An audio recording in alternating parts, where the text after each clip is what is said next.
Magandang araw po sa inyong lahat, mga minamahal kong mga kapatid sa Panginoon. Ito po ang inyong lingkod, si Pastor Ruel Camia po, mula po dito sa Winnipeg, Manitoba, Canada. Para po sa ating pag-aaral ng salita ng Diyos ngayong umaga, welcome po sa Tinig ng Pag-asa.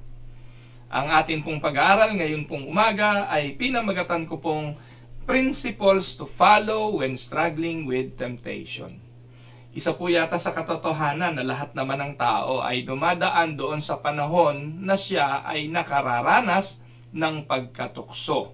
Ngayon po ang ating pag-aaralan ay hango at ating hinango sa kasaysayan po ng isa sa bayani ng pananampalataya sa Genesis chapter 39. Kilala na po marahil ng marami sa atin kung sino ang ating tutukuyin sa Genesis 39. At siguro po maganda ay ating basahin ang mga talata. Medyo mahaba-habang basahin po ito. If you want to follow me on reading the scriptures, babasahin ko po ito sa New International Version. Kung nais nyo pong basahin ito sa Tagalog, buksan nyo po ang inyong mga banal na kasulatan. Samahan nyo po akong magbasa. Genesis 39, 1-23. Now Joseph had been taken down to Egypt. Potiphar, an Egyptian who was one of Pharaoh's officials, the captain of the guard, bought him from the Ishmaelites who had taken him there. The Lord was with Joseph so that he prospered and he lived in the house of his Egyptian master. When his master saw that the Lord was with him, and that the Lord gave him success in everything he did, Joseph found favor in his eyes and became his attendant. Potiphar put him in charge of his household, and he entrusted to his care everything he owned. From the time he put him in charge of his household and all of that he owned, the Lord blessed the household of the Egyptian because of Joseph. The blessing of the Lord was on everything Potiphar had, both in the house and in the field. So Potiphar left everything he had in Joseph's care, with Joseph in charge. He did not concern himself with anything except the food he ate. Now Joseph was well built and handsome, and after a while his master's wife took notice of Joseph and said, "Come to bed with me." But he refused. "With me in charge," he told her, "my master does not concern himself with anything in the house. Everything he owns, he has entrusted to my care. No one is greater in this house than I am. My master has withheld nothing from me except you, because you are his wife. How then could I do such a wicked thing and sin against God?" And though she spoke to Joseph day after day, he refused to go to bed with her or even be with her. One day, he went into the house to attend his duties, and none of the household servants was inside. She caught him by his cloak and said, "Come to bed with me." But he left his cloak in her hand and ran out of the house. When she saw that he had left his cloak in her hand and had run out of the house, she called her household servants. "Look," she said to them, "this Hebrew has been brought to us to make sport of us. He came in here to sleep with me, but I screamed. When he heard me scream for help, he left his cloak beside me and ran out of the house." She kept his cloak beside her until his master came home. Then she told him this story: "That Hebrew slave you brought us came to me to make sport of me. But as soon as I screamed for help, he left his cloak beside me and ran out of the house." When his master heard the story his wife told him, saying, "This is how your slave treated me," he burned with anger. Joseph's master took him and put him in prison, the place where the king's prisoners were confined. But while Joseph was there in the prison, the Lord was with him. He showed him kindness and granted him favor in the eyes of the prison warden. So the warden put Joseph in charge of all those held in the prison, and he was made responsible for all that was done there. The warden paid no attention to anything under Joseph's care, because the Lord was with Joseph and gave him success in whatever he did. Pagpalain ng ating Panginoon ang pagkabasa at pagkadinig ng kanyang mga banal na salita na sa umagang ito'y ating pagbubulay-bulayan. Palagay ko po kung kayo'y matagal ng mananampalataya ay alam nyo na ang kwentong ito ng buhay ni Joseph, son of Jacob, isa sa 12 anak na lalaki ni Jacob. At dito po makikita natin na nasa bahagi na po tayo ng kasaysayan ng buhay ni Joseph. Hindi ko na po tinalakay yung simulain kung saan siya na nag-inip, na kung saan na sa kanyang pangitain at panag-inip ay nakita niya ang kanyang mga kapatid at ang kanyang mga magulang na lumuluhod sa kanya. At dahil po doon, ito yung naging dahilan ng ikinuwento niya to sa kanyang mga kapatid. Nagdalang galit ang kanyang mga kapatid dahil marahil din sa inggit at pagiging paborito siya ng kanyang tatay, pinagtangkaan ng kanyang mga kapatid na patayin itong si Joseph or si Jose. Pero si Ruben, yung bilang panganay, ay nag-step in at ang sabi niya ay ibenta na lang natin siya sa Ismaelita, sa Ismaelite traders. At ganoon nga po ang nangyari, dinala po ng Ismaelita itong si Joseph at nakarating siya sa Ehipto. Ang nangyari po, Joseph had been betrayed by his brother and he was sold to desert traders who took him to Egypt, where they sold him to a man named Potiphar. Ayan. Ang pangalan ng naging amo niya sa Ehipto na pinagbentahan sa kanya ay si Potiphar. At ang sabi ng Bible na ating binasa, siya daw po'y kapitan, head ng security detail ng Paraon. So Joseph was far from home. He is now a slave in Egypt. His brothers have abandoned him and his father thinks he's dead. Dahil ito yung kwento ng kanyang mga kapatid. Patay na ang iyong anak at yung kanyang kasuotan, yung cloak of many colors, nilagyan nila ng dugo ng hayop at ito ang pinakita nila kay Jacob. So, ito po yung sitwasyon ni Joseph. And after informing us that he is now a slave in Potiphar's house, mababasa natin sa teksto sa verse 2, the Lord was with Joseph. So ito po yung parating nakikita natin sa mga talata pag ang pinag-uusapan ay buhay ni Jose. Lagi pong nandun yung katagang, the Lord was with him. Mga kapatid, ito po'y katotohanan sa lahat ng mananampalataya. Ito po'y katotohanan hindi lamang kay Jose, kundi sa lahat ng mga anak ng Diyos. Tayo po sa ating pananampalataya sa Panginoong Hesukristo ay naging kabilang sa paghahari ng Diyos, sa kanyang pamilya. Kaya nga ang tawag sa atin ay children of God. John 1:12, sapagkat ang sinumang sa kanya'y sumampalataya ay binigyan ng karapatan na maging anak ng Diyos. At ang pangako po ng Panginoong Hesukristo, ito po'y lagi niyang binabanggit sa kanyang mga alagad. Sa aklat po ng Hebreo, ang pangako ng Diyos, He will always be with them. He will always be with His people.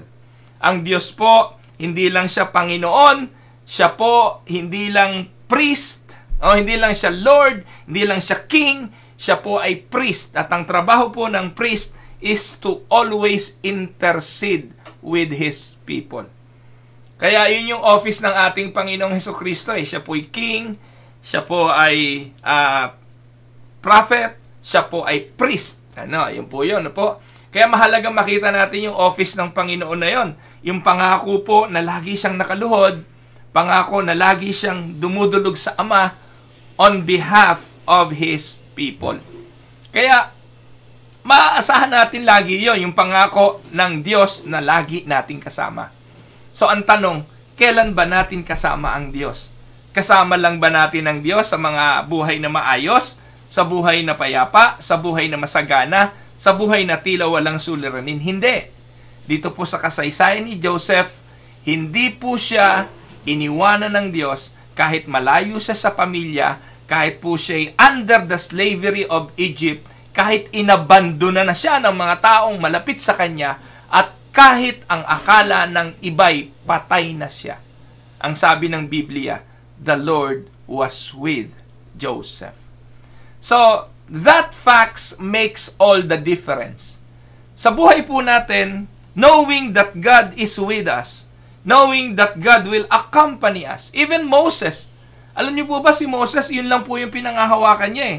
Nung sinabi ng Diyos na pumunta siya kay Paraon para sabihin na palayain ang kanyang bayan, saan kumuha ng lakas ng loob si Moses? Saan kumuha ng tapang si Moses para gawin yon?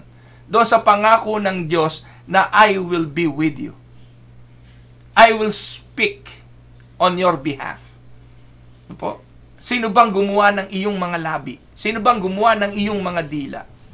At yun po ang nagbigay ng tapang kay Moses. Kaya nung mga panahon na sinabi ng Diyos sa kanila, nang titigas ng ulo ng mga Israelita, hindi na ako sasama sa inyo. I will no longer go with you. Ano sabi ni Moses sa Diyos? Lord, if you will not go with us, we don't want to leave this place. Ayaw na namin umalis sa lugar na to kung hindi mo lang din kami sasamahan. Because Moses knew the importance of the presence of God in their lives. At dito po, sinabi ng Bible, Biblia ang nagsabi, the Lord was with Joseph. That makes the difference. Sa buhay mo, kapatid, sa buhay nating lahat, ano man ang sirkumstansya, lagi mong panghawakan. Mahalaga ang doktrinang ito ng pangako ng Diyos na hindi kanya iiwan. Gaano man kalungkot, gaano man kasakit, gaano man ka-problematic ang sitwasyon, hindi kanya iiwanan. Ngayon, ang problema ni Joseph, hindi lang namang malayo sa pamilya, hindi lang naman siya slave, hindi lang naman inabandon na siya ng kanyang mga kapatid, hindi lang naman akala ng kanyang mga mahal sa buhay patay na siya. Ang problema ay sunod-sunod at susun-susun. So, ano bang matututunan? At anong makikita natin sa mga talatang ating binasa sa Genesis 39, 1-23? Una, this is the story of Joseph's battle with sexual temptation. Dito po kasi sa chapter 39, ito po'y isang pakikipagbaka, pakikipaglaban sa mga tukso ng buhay. And we will see how the wife of Potiphar does all she can to seduce this fine-looking young Hebrew slave. And we will see how and why Joseph was able to resist yung advances ng asawa ni Potiphar. Pangalawa, makikita po natin, temptation is not new in any sense. Temptation is the same as it was for Adam and Eve doon sa Garden of Eden, true sa kasaysayan ni Joseph, and it is also true in the experiences of our lives on a day-to-day basis. Satan tempted us today in the same way he tempted Jesus in the wilderness. From the very beginning, a battle has raged for the souls of men and women. A battle that touches all of us sooner or later. And maybe some of you are facing this kind of challenges, this kind of temptations na pinagdaanan ni Joseph. Kaya kung maaaring nandun ka ngayon o kung wala man, maaaring bukas makalawa, bear with me. Listen to this sermon. Pag-aralan niyo po, dahil naniniwala po ako, meron tayong matututunan sa buhay na ito ni Jose. Now, let us go first to the definition of temptation. Ano po ba definition ng temptation? Ang sabi po diyan, temptation is the inner urge to do wrong that hits us in the place of our own personal weakness. I find that helpful because the definition emphasizes that it ultimately comes from the inside. Temptation is the inner urge. Temptation comes from the inside. While the stimulus o yung pinaka-triggering factor ay nanggagaling sa labas, yung urge to do the thing comes from the inside. No, that is hugely important because we all tend to blame something else or someone else kapag tayo'y nahuhulog sa kasalanan. Madalas po ganun, di ba? Nung nagkasala naman si Adan, ang sinisi ni Eva yung ahas. Naghahanap siya ng masisisi sa lahat. Saan? Sa labas. Si Adan sinisi si Eva. Si Eva sinisi yung ahas. So naghahanap po tayo ng pwede nating sisihin on the outside. Pero sa ating definition ng temptation, wala tayong dapat ibang sisihin because the urge does not come from the outside. It comes from the inside.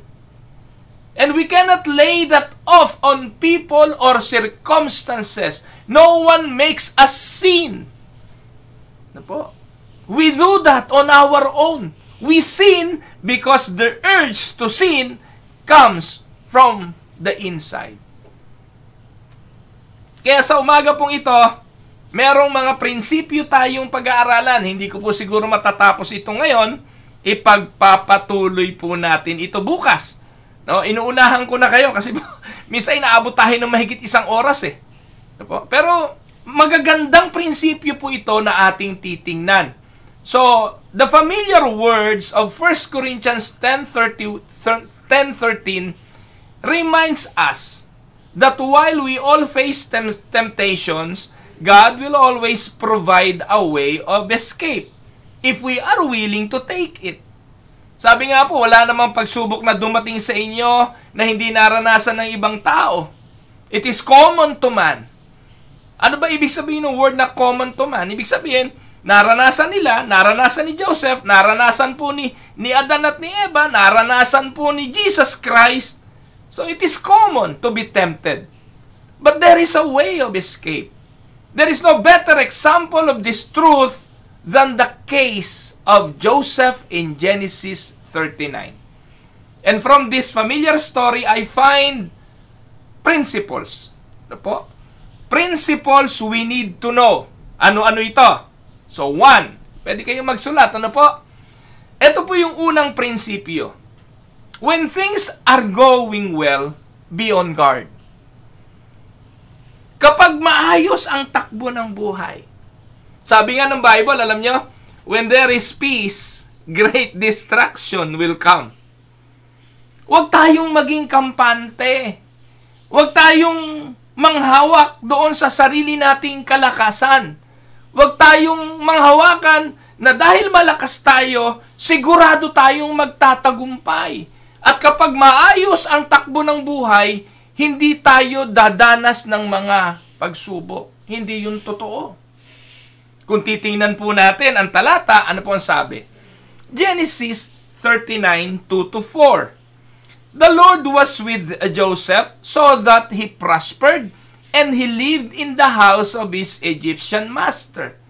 When his master saw that the Lord was with him and that the Lord gave him success in everything he did, Joseph found favor in his eyes and became his attendant.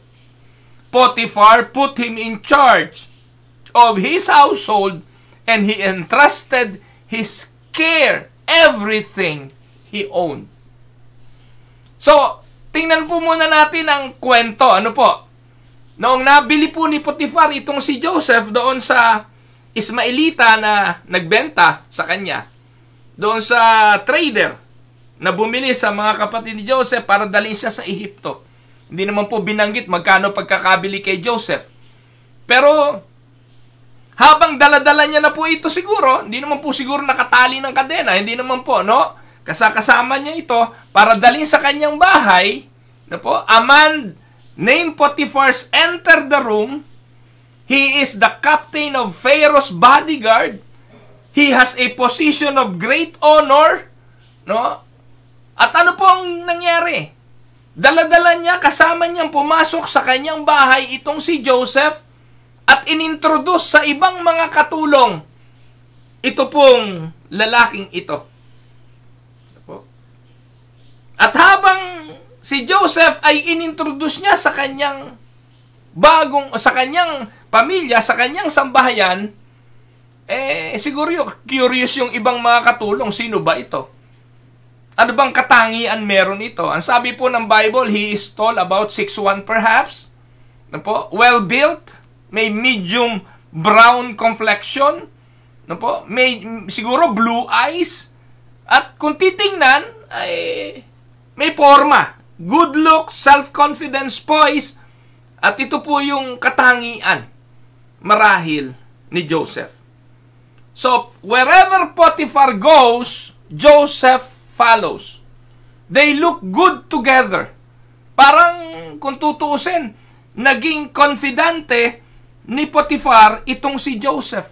In fact, sa sobrang pagtitiwala niya rito, ibinigay niya lahat ang pamamahala. He put him in charge of his household. At ang term na ginamit, he entrusted his care, everything he owned. So this is how Moses, the writer of Genesis, is no other than but Moses, hindi po ba? This is how Moses put the matter in Genesis chapter 39, 2-4. Ang sabi, the Lord was with Joseph and he prospered. So alam niyo po mga kapatid, si Potiphar hindi siya mangmang. Potiphar was no dummy. He knew that the Lord's hand was upon this young man. Alam niyo po mga kapatid, from time to time, from the time that Potiphar saw Joseph, ginawa niya itong tagapamahala. Kaya tingnan niyo po sa verse 5. From the time he put him in charge of his household, ano nangyari? Pinagpala lahat ng ari-arian ni Potiphar. The Lord blessed the household of Egyptian because of Joseph. And the blessing of the Lord was on everything Potiphar had. Kung babasahin niyo po yung mga verses 5 times, in 4 verses, Moses mentions how God blessed Joseph. Sa mga talata po niya, 4 na verse lang yan. Genesis chapter 39 verse 2 hanggang 4. Makikita niyo po lagi dyan that Joseph was blessed by God.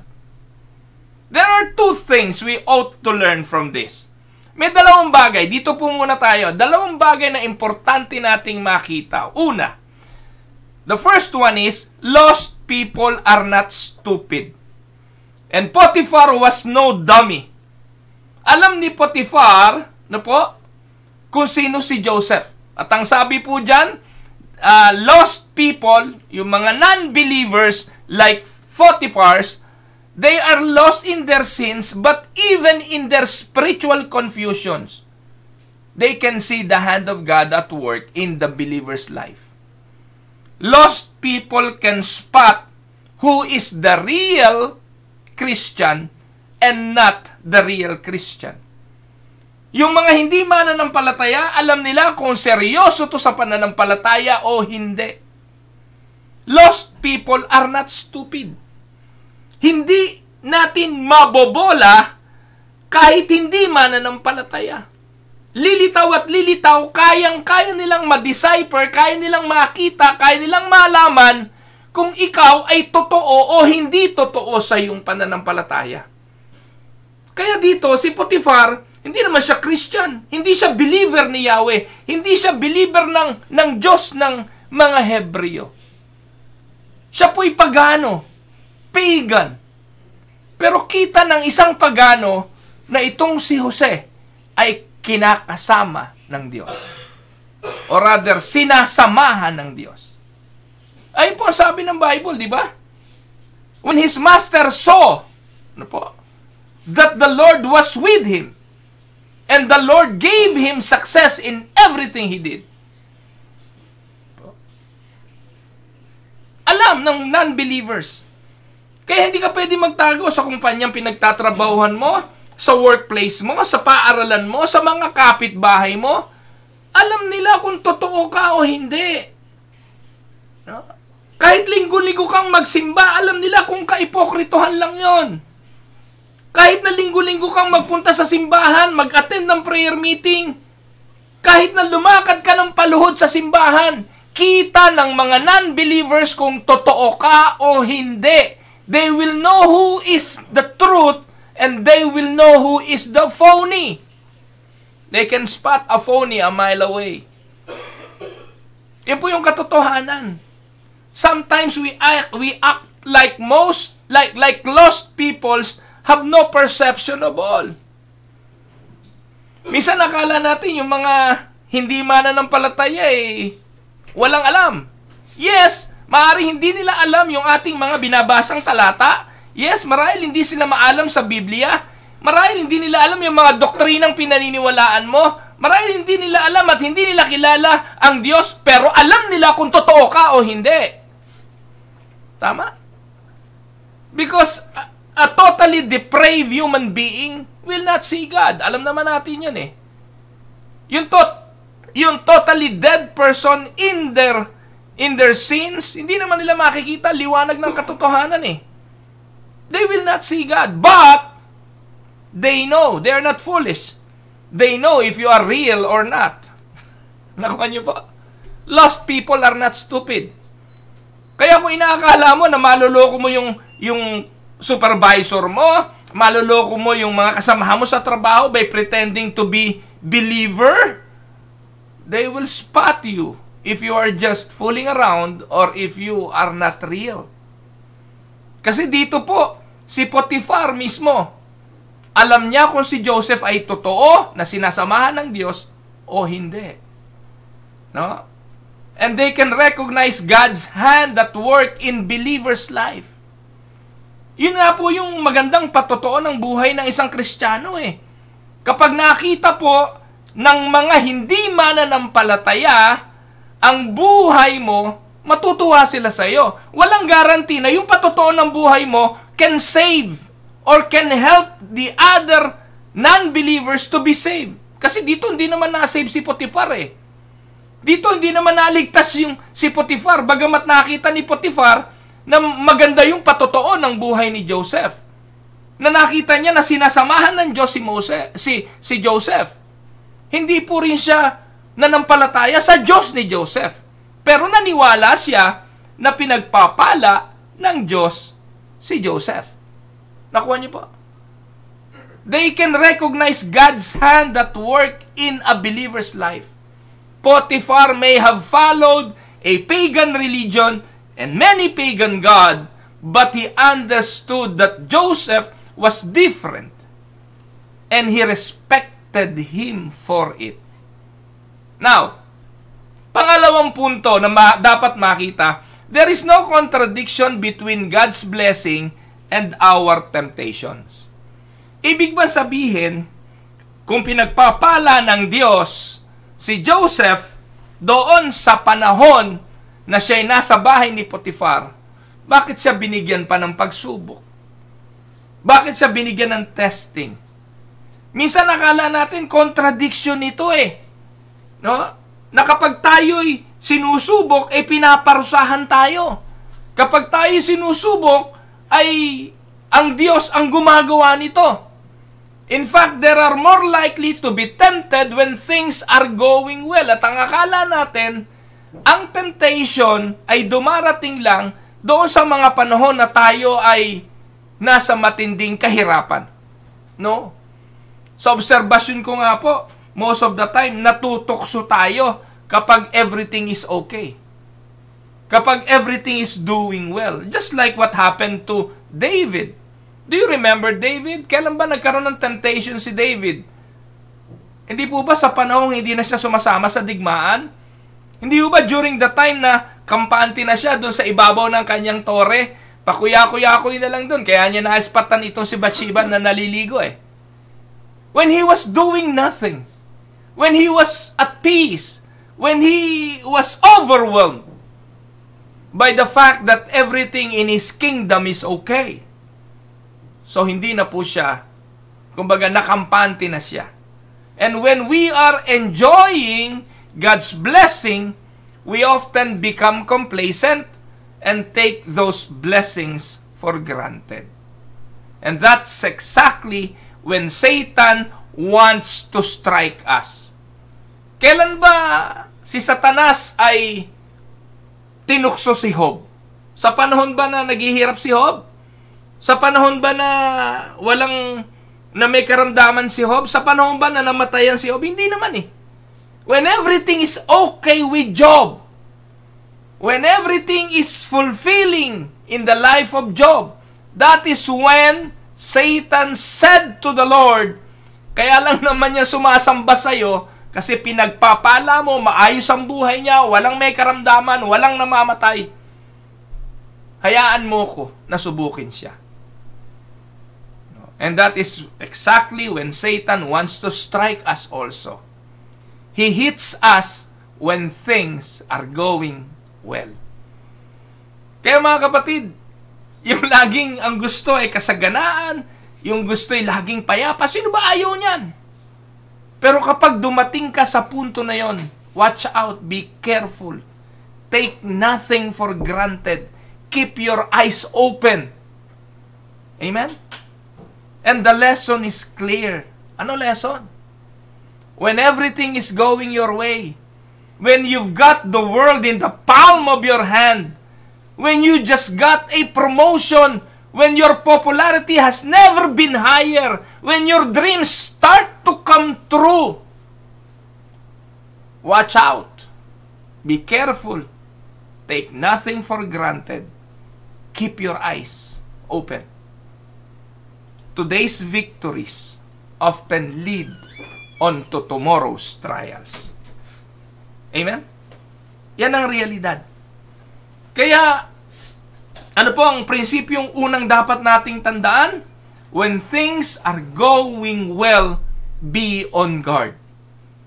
Si Joseph, nasa bahay na siya ni Potiphar, kumakain na siya marahil ng gusto niyang pagkain. In fact, ang sabi po ng Bible, ang hindi lang ipinagkatiwala ni Potiphar kay Joseph ay ano, dalawang bagay yun eh. Una, yung kanyang asawa. Pangalawa, yung kanyang pagkain. No, yung kanyang pagkain, yun lang ay nire-ready niya. Kasi yung pagkain po ni Joseph, iba sa pagkain ng mga pagan. Eh dito po, kahit siya ay nandun sa Egypt, kung ano yung kinakain sa kanilang bansa, sa kanilang bayan, sa piling ng kanyang tatay, pwede niyang kainin dito. Meron siyang liberty na ipamuhay ang kanyang pananampalataya. Meron siyang liberty na gawin ang lahat ayon sa gusto ng Diyos. Kaya, sino pang ayaw sa kalagayan ni Joseph? Everything is okay. Everything's are going well. Pero sa kabila nun, ano nangyari? Dumating po ang tukso. Ano po? At nung dumating ang tukso, anong dapat nating matutunan?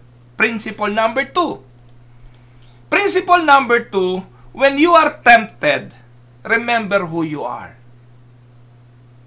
It is exactly at this point when Joseph seems to be sitting on top of the world. Ano po?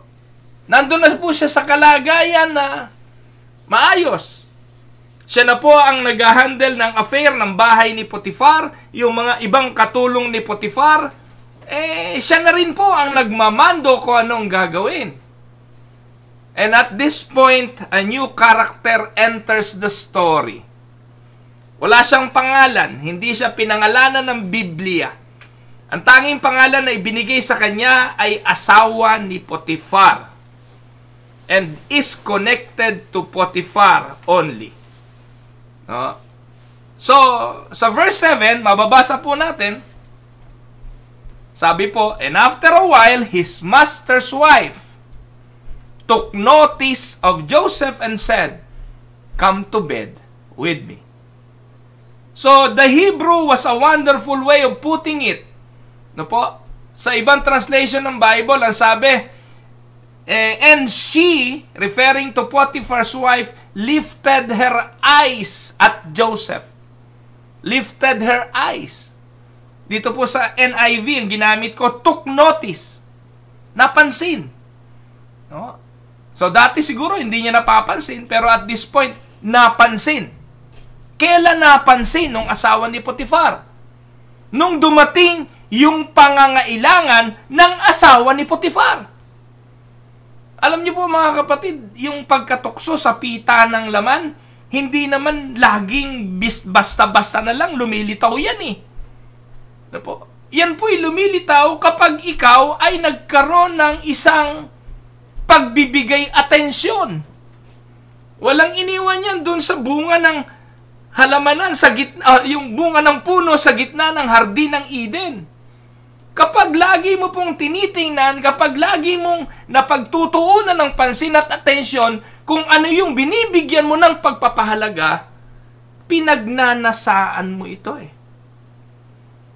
The Living Bible says, she made eyes at him.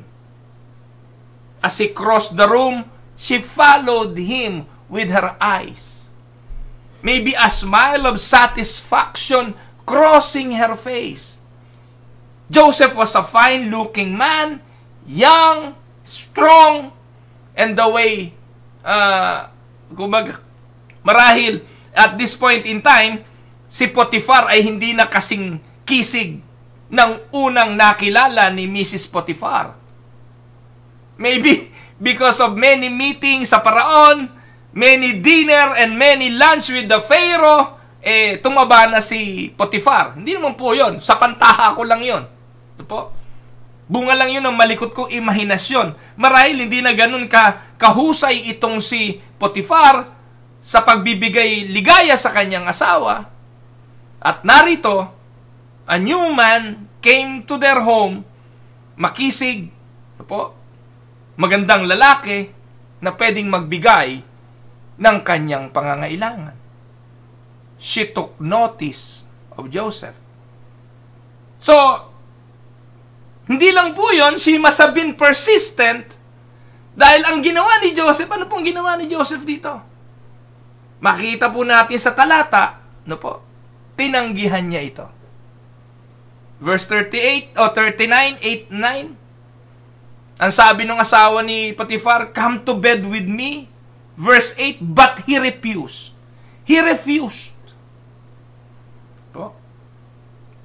But when Joseph turned down the offer, she came back again and again. Perhaps she thought he didn't mean it when he said no. Maybe natatakot ka lang. Maybe hindi lang tama ang timing. Pero hahanap ako ng tamang timing at bibigay ka din. Perhaps she thought she could wear down his resistance.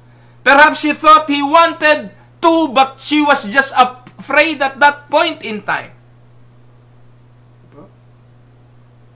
So para po yung ahas sa hardin ng Eden na iniaalok kay Eva ang bunga na nasa gitna ng halamanan. Para din niyang si Satanas kay Hesukristo na iniaalok ang lahat ng bagay ng sanlibutan kapalit ang pagluhod sa Kanya at pagsamba. At katulad din yan ng mga karanasan natin nang tayo'y tinutukso sa pita ng laman sa pagnanasang makamit ang bagay na ipinagbabawal, sa pagnanasang makuha ang bagay na hindi naman para sa atin. But Joseph still, he said no. Now, he said no. The question is, why a red-blooded young man would say no to an available woman? Pag ang nagkukwentuhan yan, mga kapatid, ay mga lalaki, lalo't nagiinuman. Ano po? At ganito ang pinagkukwentuhan. Kasaysayan ni Jose. Sasabihin ng maraming lalaki, nako, baka bakla yan. Baka ang gusto'y lalaki. Kasi sino nga ba naman ang makatatanggi sa palay na yung lumalapit sa manok? Pero alam niyo po mga kapatid, sa talata ng Biblia, binanggit kung bakit nagawa ni Jose na tanggihan ang palay na lumalapit sa manok. Look at the verses. 1, etong dahilan. He was loyal to his boss. Genesis 38 o 39, 8-9. He refused. Why? Sabi ni Joseph, with me in charge, he told her, my master does not concern himself with anything in the house. Everything he owns, he has entrusted to my care. No one is greater in this house than I am. My master was withheld nothing from me except you, because you are his wife. How then could I do such a wicked thing? Yan po yung makikita natin. He was loyal to his boss. Ipinagkatiwala sa kanya ng boss ang lahat ng bagay. Isa lang ang hindi. At ito pang isang ito, ang sa kanya ngayon, ay iniaalay. May kaibaan ho ba sa hardin ng Eden yan? Di ba lahat naman pwede lang kainin doon? Di ba naman lahat ibinigay sa kanila doon? Pero yung isang bagay na ipinagbawal nilang galawin, doon sila tinukso. Pero ang maganda po rito, if Adam and Eve fall to the sin, Joseph was able to overcome. Why? Because he was loyal to his boss. And second, he was loyal to God.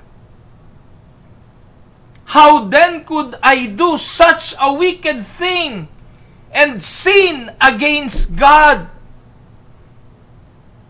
Alam niyo po mga kapatid, napakaganda po ng mga talatang ito kung talagang iisa-isayin at hihimay-himay lang po natin. Sa pag-aaral kasi ng Biblia, ang sarap ng hinihimay, hindi po ba? At dito po makikita natin, Joseph did the right thing because he knew that adultery was wrong. He knew that adultery was a sin not only to his boss but to his God. At ang maganda pa rito mga kapatid, he called adultery as wicked and a sin against God. Sa panahon natin ngayon mga kapatid, ang hilig nating magbigay ng ibang pangalan sa kasalanan para magmukhang maliit ang kasalanan.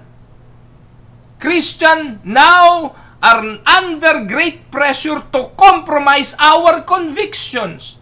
Or if not, to compromise, at least to keep quiet and not to say anything.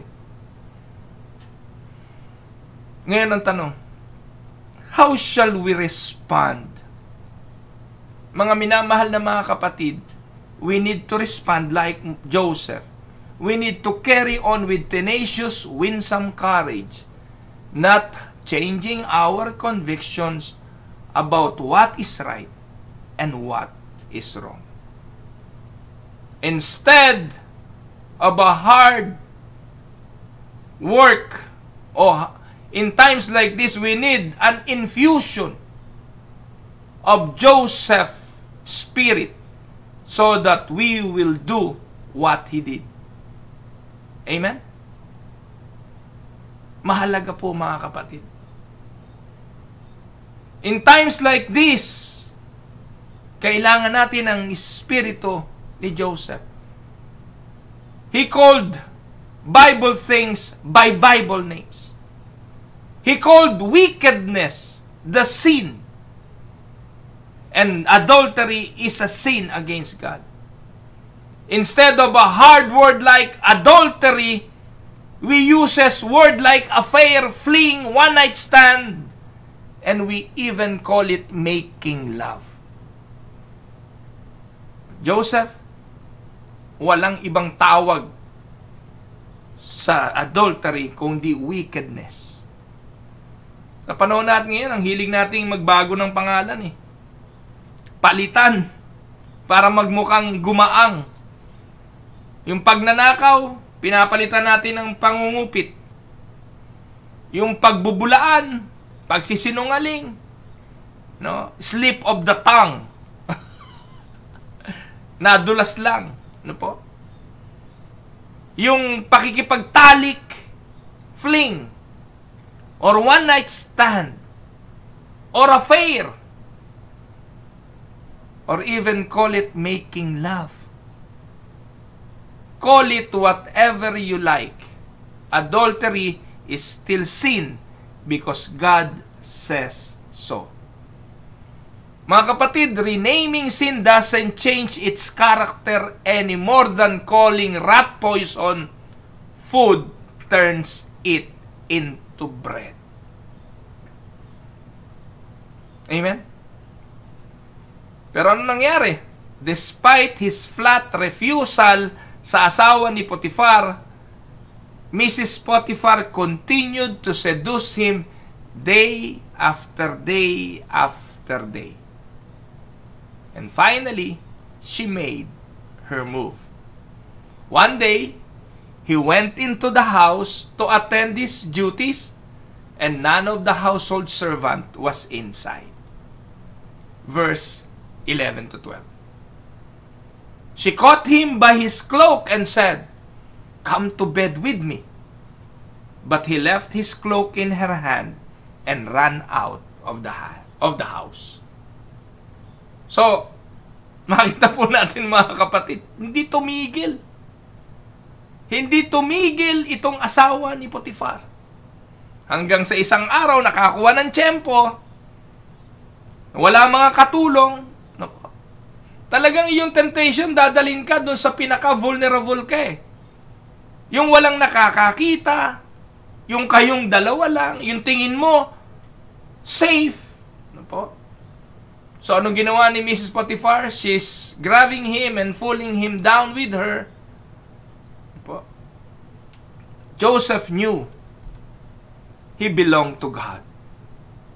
When a man knows that he belongs to God, it makes the decisions of life easier. If you belong to God, you cannot sleep with your boss's wife. Amen? It is just that simple.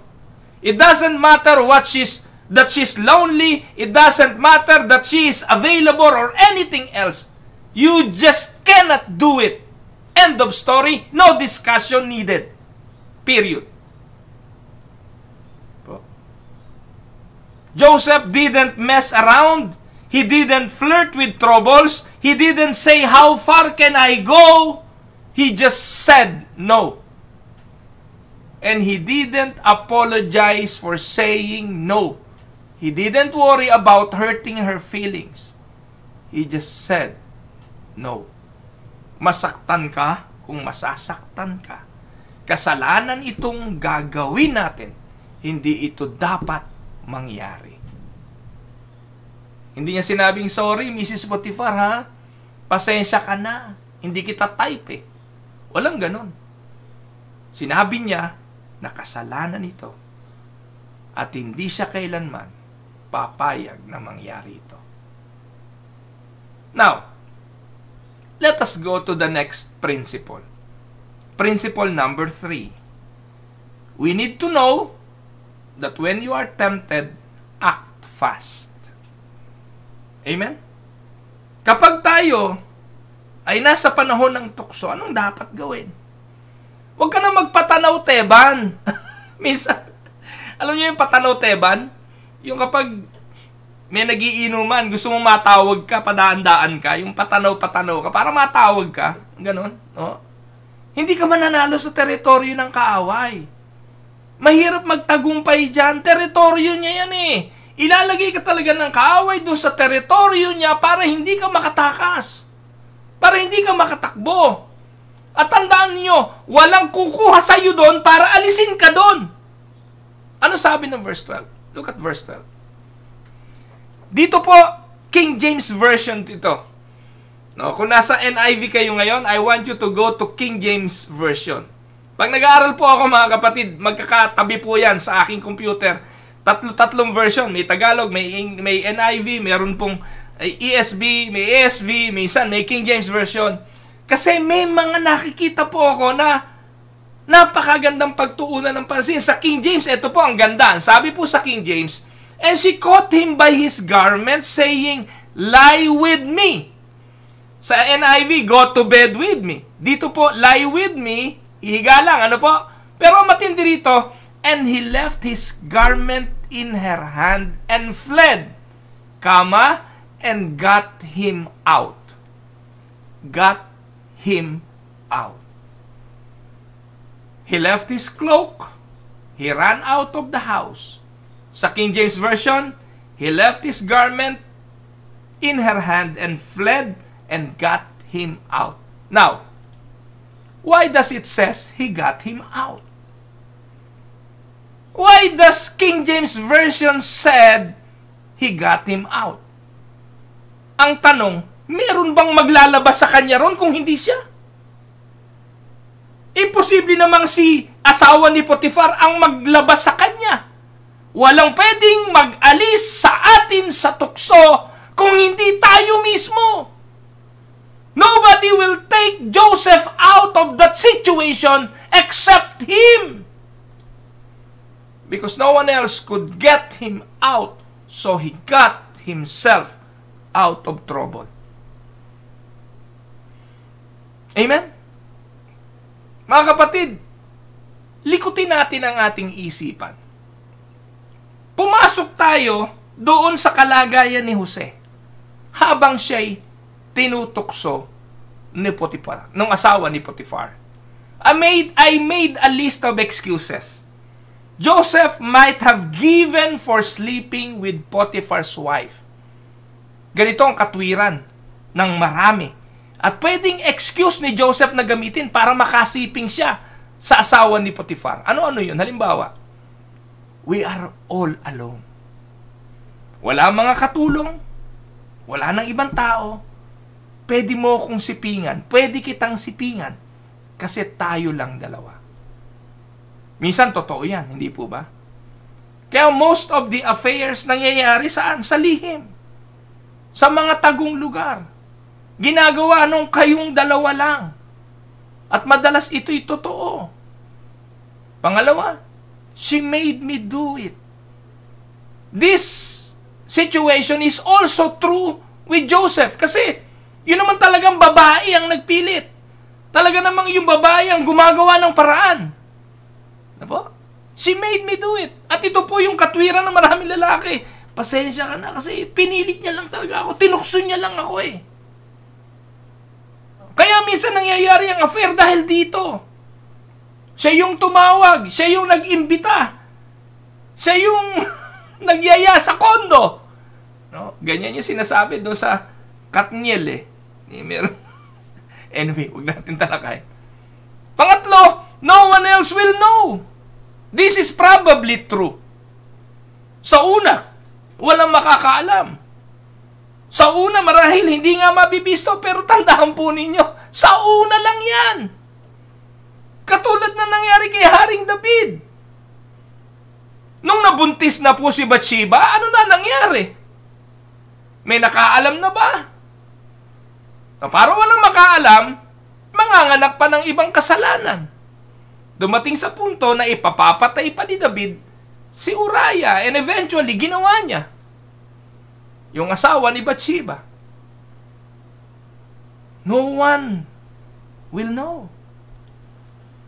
Pangapat, she is in a bad marriage.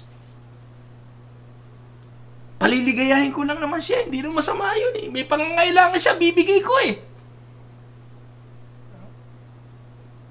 Nakatulong pa nga ako sa kanya eh. Ganyan ang katwiran. Nangangailangan siya, tutugunan ko. Very possible. Maaring at this point, si Mrs. Potifar ay hindi na nabibigyan ng panahon ni Potifar. Na nangangailangan physical, sexual. At si Joseph, pwedeng a hero, man in a rescue, para tugunan ang pangangailangan ng bad marriage.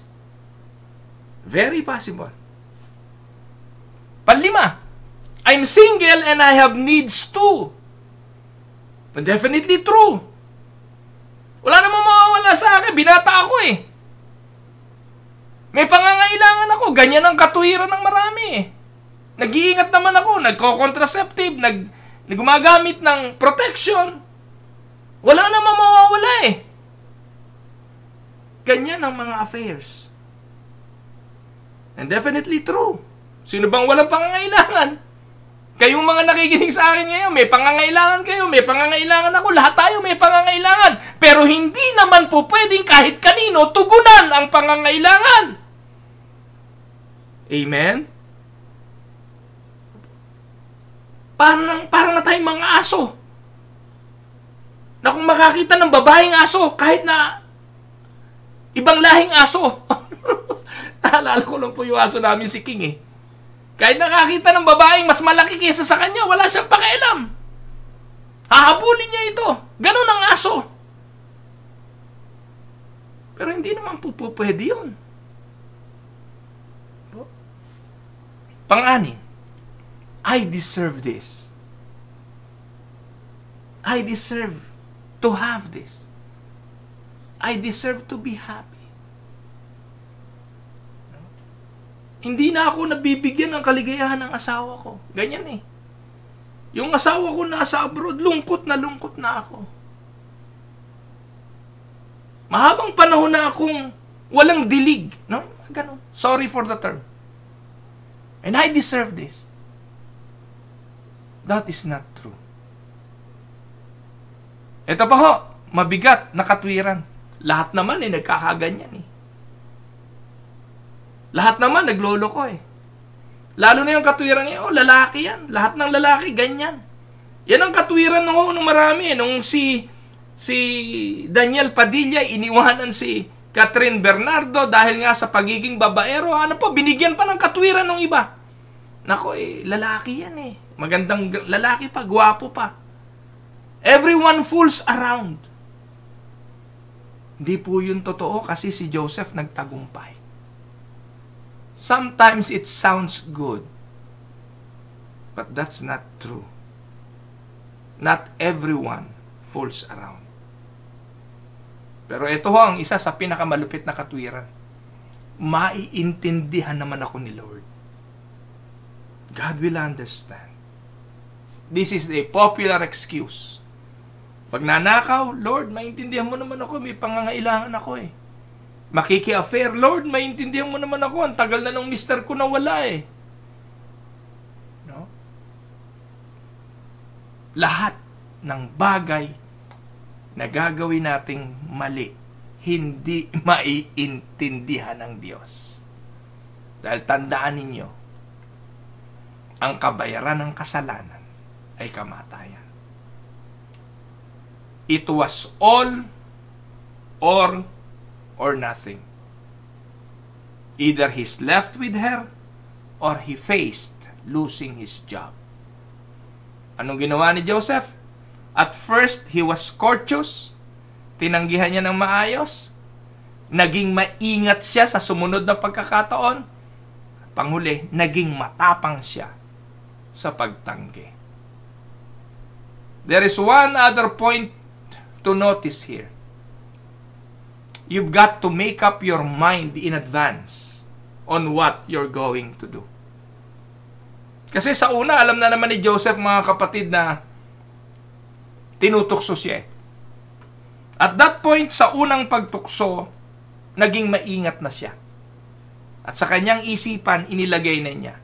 Kung mauulit pa ito, alam na niya ang kanyang gagawin. Hindi niya in-entertain sa kanyang isipan yung idea na kung walang tao, pagbibigyan ko siya. Kung kami lang dalawa, pagbibigyan ko siya. Talagang pag pinilit niya ako, tinubaran niya na ako ng tunika, pagbibigyan ko na siya. Walang ganong klase ng entertainment sa mind. Ang sinabi ni Joseph sa kanyang isipan, hindi ito matuwid sa harapan ng Diyos. Hindi ko pwedeng pagtaksilan ang aking boss at hindi ko pwedeng pagtaksilan ang Diyos. Tandaan po ninyo mga kapatid, it is too late to pray about it when Potiphar's wife is playing kissy face with you.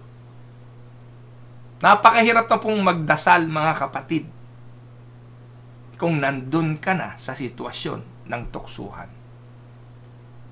It is time to stop praying and start running. Amen? Tandaan po ninyo, there is a time to talk and a time to stop talking. There is a time to stay and a time to go. There's a time to walk and a time to run away.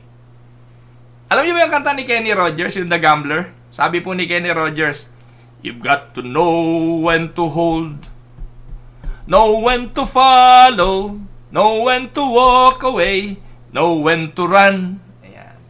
Siningit ko lang. You never count your money when sitting at the table. There will be time enough for counting when the dealing's done. Wala yung kinalaman dyan. Pero may panahon mga kapatid na kailangan ng tumakbo. When temptation comes, you've got to move fast. Tandaan po ninyo, God is not obligated to give you a second chance to get out clean. He promised to make a way out. But He is not obligated to give you 3 choices in case you don't like the first 2. Run. Amen? Ipagpapatuloy po natin ito bukas. Total, Friday na naman tomorrow para matapos natin ang ating aralin na ito. Bukas po, Friday, principles to follow when struggling with temptation.